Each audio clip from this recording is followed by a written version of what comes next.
Bueno, buenos días a todos. Sí, en esta presentación vamos a hablar sobre seguridad y privacidad en las bases de datos, un tema que ha cobrado mucha importancia en los últimos años debido a la creciente información que almacenan las organizaciones, ¿sí? Bueno, a lo largo de esta exposición vamos a ver las principales amenazas, los mecanismos de protección y algunas normativas que regulan el tratamiento de la información.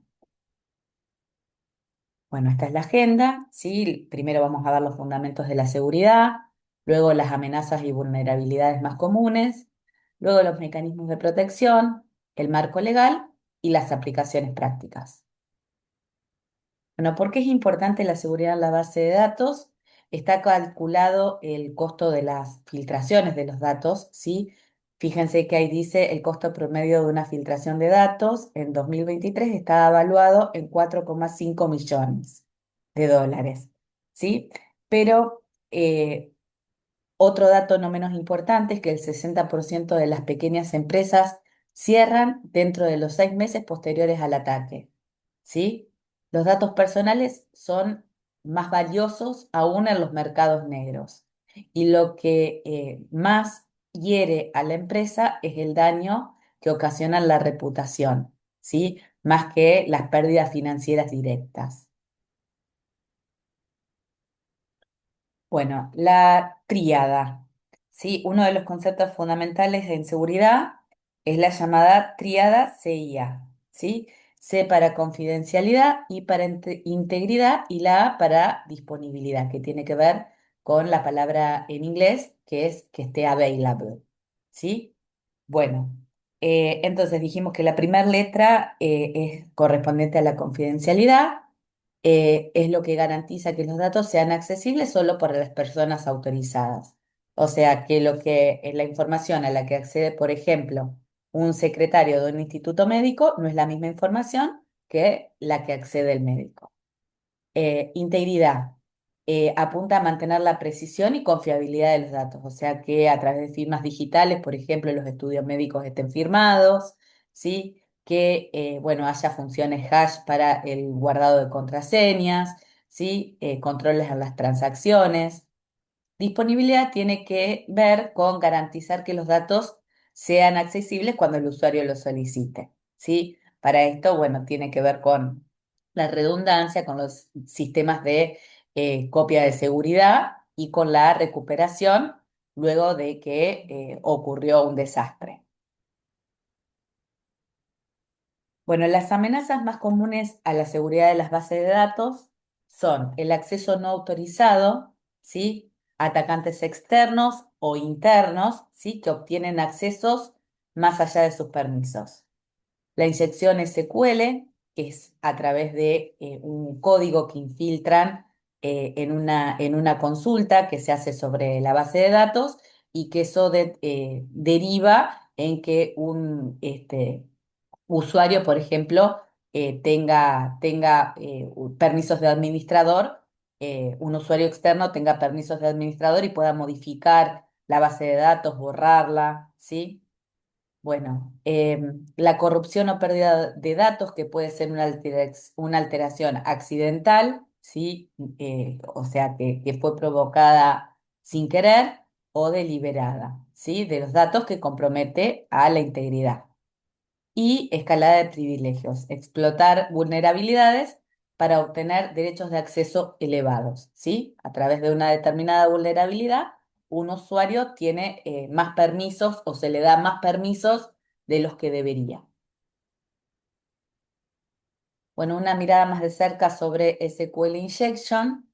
Vemos en este caso que es una técnica de inyección de código, ¿sí? Donde los atacantes insertan sentencias SQL maliciosas, o sea que tienen fines non santos, digamos. ¿Sí? El ejemplo de ataque, sí, el código legítimo sería select asterisco from users where username igual input and password igual input, o sea, como para que el usuario pueda autenticarse, y la entrada maliciosa lo que dice es que setea, por ejemplo, que para el usuario admin le corresponde una clave vacía. Entonces, al ingresar ese código malicioso, el username igual admin y password igual anything, lo que hace es setear la contraseña del usuario administrador en vacío. ¿Sí? Bueno, los tipos de atacantes de bases de datos pueden ser hackers externos, ¿sí? Individuos o grupos que ataquen bases de datos desde fuera de la organización, usuarios internos que tienen fines maliciosos, ¿sí? O usuarios negligentes que sin querer, bueno, sin darse cuenta, provocan incidentes de seguridad. Bueno, hay distintas barreras de seguridad dentro para acceder a la información. ¿Sí? Los métodos de autenticación pueden ser factores de conocimiento, como puede ser recordar una contraseña, un PIN, ¿sí? Un patrón. Luego pueden ser factores de posesión, como por ejemplo los tokens de seguridad, ¿sí? Las tarjetas inteligentes o los celulares, y los factores de inherencia que tienen que ver con los datos biométricos. ¿Sí? Mejores prácticas involucran, por ejemplo, implementar la autenticación multifactor, aplicar políticas de contraseñas seguras, ¿sí? Como por ejemplo que tengan letras, números, guiones, un determinado largo, ¿sí? Usar almacenamiento seguro de contraseñas, usar técnicas de hasheado, ¿sí? Implementar mecanismos de bloqueo de cuentas, por ejemplo, si hay una determinada cantidad de intentos de acceso. ¿Sí? Y rotación regular de credenciales, que las contraseñas tengan un vencimiento cada determinado tiempo. Bueno, entonces existe un control de acceso basado en roles. Por ejemplo, acá se crea un determinado rol, el rol de analista, y al rol de analista se le da un determinado privilegio. Y a los usuarios se los setea, se les da distintos roles. De acuerdo al rol que tienen, es el acceso al que van a acceder. Después, el control de acceso basado en atributos puede tener que ver con decisiones de acceso basadas, por ejemplo, en determinados atributos del usuario. Si el rol del usuario es gerente, la sucursal del usuario es Rosario y X motivo, y tiene más de 5 años de antigüedad en la empresa, bueno, se le da acceso a determinada información, ¿sí? Y después rige el principio del mínimo privilegio, que es los usuarios deben tener solo los permisos mínimos que necesitan para poder operar, no tener más acceso del que realmente utilizan y necesitan. Bueno, hay distintos protocolos, ¿sí? Que existen para proteger los datos en tránsito. Los datos en tránsito no viajan como texto plano, sino viajan protegidos, viajan cifrados, ¿sí? Y lo mismo, bueno, el cifrado, tiene que haber un cifrado de los datos en reposo, de los datos que no están en movimiento, sino que están guardados en los discos rígidos, ¿sí? Entonces, por ejemplo, si alguien roba físicamente el disco, no puede interpretar la información que está guardada ahí. Hay distintos tipos de cifrados, el simétrico, asimétrico y funciones hash. Bueno, seguridad de las contraseñas. Las contraseñas nunca se deben almacenar en texto plano, así como son escritas, sino para eso, por ejemplo, existen métodos de hasheo que mencionábamos hoy, donde se encripta la información de la contraseña. Y hay una variable, digamos, que es el gensalt, ¿sí? Que lo que hace es que dos contraseñas que son iguales no van a tener el mismo hasheo, ¿no? Entonces no se van a poder, digamos, interpretar de la misma manera. O sea, que una contraseña 1, 2, 3, 4, 5 se guarda con distintos códigos de hasheo. A ver si ahí me expliqué mejor. Bueno, después hablamos de la copia de seguridad y recuperación de la base de datos. Sí, se tiene que implementar una estrategia de copia de seguridad, que puede ser copia de seguridad completa de la base de datos, una copia de seguridad diferencial, se guardan solamente los cambios desde la última copia de seguridad completa, incremental, se guardan solamente los cambios desde la última copia de seguridad, y copia de seguridad del registro de transacciones, cambios continuos. ¿sí? Se registran los cambios continuos. Bueno, los objetivos del tiempo de recuperación, ¿sí? Se establece el tiempo de inactividad máximo que es aceptable, la pérdida de datos máxima aceptable y el equilibrio entre el costo y los requisitos comerciales. Prácticas seguras de copia de seguridad, cifrar los archivos de copia de seguridad, esto es lo que decíamos de los datos en reposo. Almacenamiento seguro fuera del sitio, o sea, puede ser que los datos se guarden remotamente y no en la oficina de la organización. Pruebas periódicas de procedimientos de recuperación, ver si los procedimientos de recuperación son eficientes y validación de la integridad de la copia de seguridad. Bueno, em, se puede hacer para, digamos, para favorecer la seguridad, una auditoría y monitoreo de la base de datos que se audita. Los intentos de autenticación, por ejemplo, cuando hay determinados intentos fallidos, se bloquea la cuenta, ¿sí? Si se accede a datos confidenciales, si hay cambios, ¿sí? Si hay modificaciones en los privilegios. Sobre todos estos datos se presta o se presta atención a ver si los fines son correctos, ¿sí? Patrones de consulta inusuales, por ejemplo, un usuario que accede un domingo a la noche o un horario fuera del trabajo de oficinas y por ahí no tiene acceso a los datos, a la base de datos a través de una VPN. O no se conecta desde la casa, ver por qué accedió fuera del horario de la oficina y demás, ¿sí? Bueno, lo primero que hay que hacer cuando se detecta una vulnerabilidad,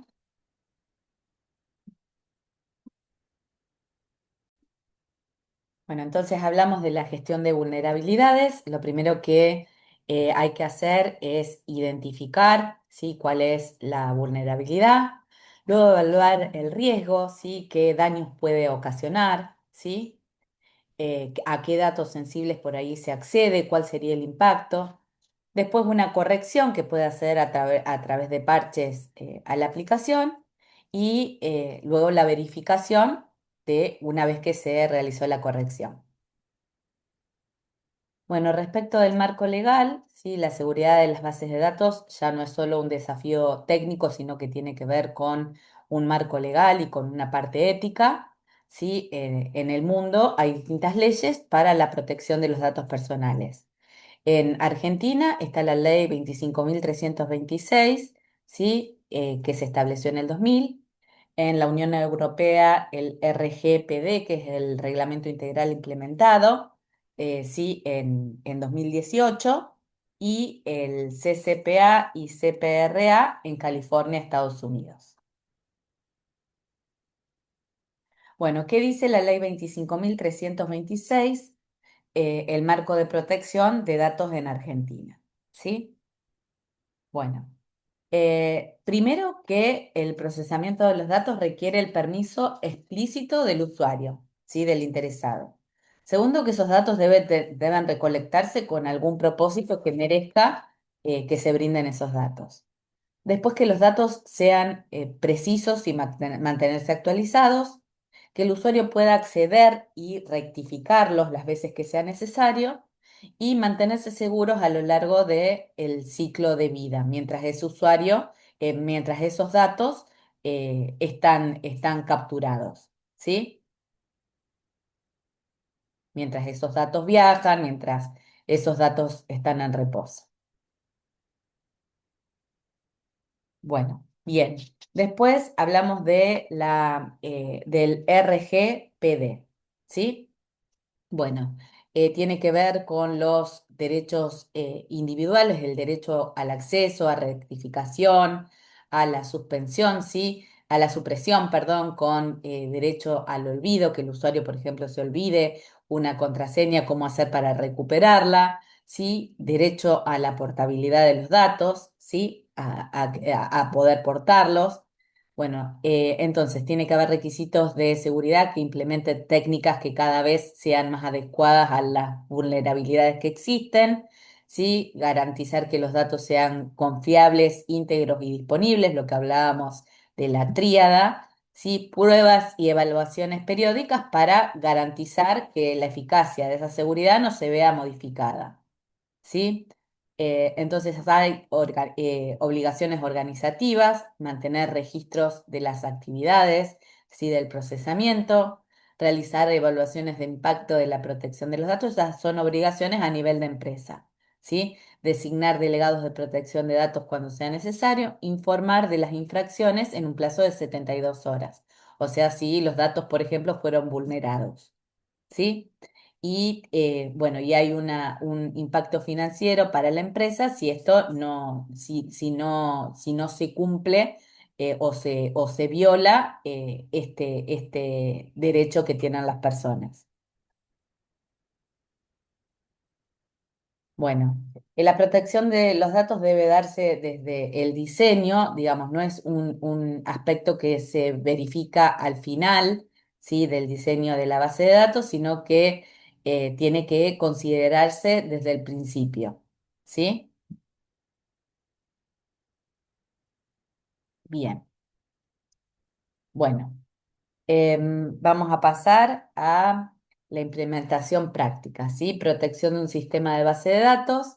Bueno, tiene que ver con la seguridad en la red, es decir, que exista un firewall, que exista, que se implementen los protocolos TLS y SSL, que son para todas las conexiones y para los datos que viajan en tránsito, ¿sí? Y VPN cuando se accede a los datos remotamente, que esto hace que los datos, cuando uno accede, por ejemplo, a la empresa desde su casa, viajen cifrados, ¿sí? Protección desde el servidor, bueno, que se verifiquen las vulnerabilidades con frecuencia, si se detectan que se implementen parches y luego se verifiquen, ¿sí? Bueno, que haya configuraciones seguras, demás. La configuración de la base de datos, sí, habla de eliminar cuentas predeterminadas, que los métodos de autenticación sean robustos, sí, que el control de acceso, por ejemplo, sea basado en roles, sí, y que, bueno, y que se haga esta auditoría que mencionábamos hoy, por ejemplo, respecto de la cantidad de accesos permitidos fallidos, que se verifique que el usuario pueda acceder, por ejemplo, en un determinado rango horario, etcétera. ¿Sí? Y bueno, y capa de aplicación, bueno, puede ser validación de entrada, digamos, con contraseña, las consultas parametrizadas para evitar la inyección de código SQL, el manejo de errores, agrupación de conexiones, etcétera. Bueno, esto es un poco lo que ya habíamos visto anteriormente. Bueno, acá hay un ejercicio práctico donde se crean determinados roles, ¿sí? Donde se garantiza, por ejemplo, la función select para todas las tablas para un determinado rol, ¿sí?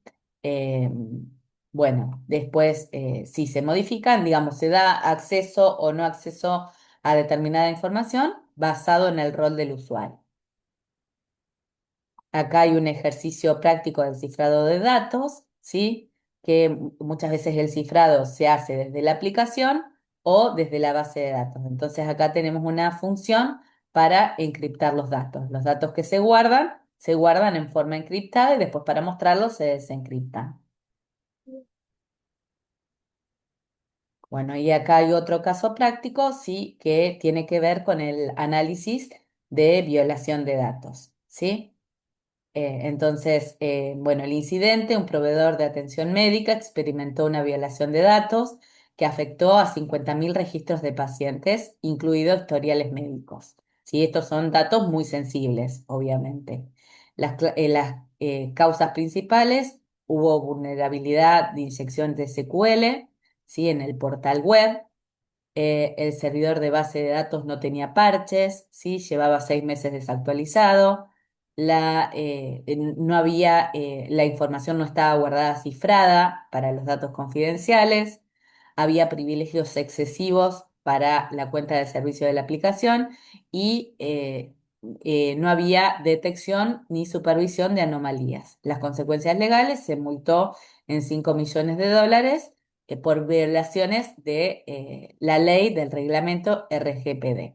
¿sí? Hubo una demanda colectiva de los pacientes afectados hacia la empresa, ¿sí? Hubo obligación de proporcionar 2 años de monitoreo de crédito, ¿sí?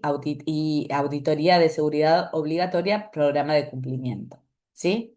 Solución técnica, ¿cuál fue? Implementar el cifrado de datos a nivel columna para las columnas que guardaban información sensible, ¿sí? Implementación del monitoreo de actividad de la base de datos, ¿sí? Esto que hablábamos de verificar las contraseñas fallidas, los accesos en momentos no adecuados, etcétera.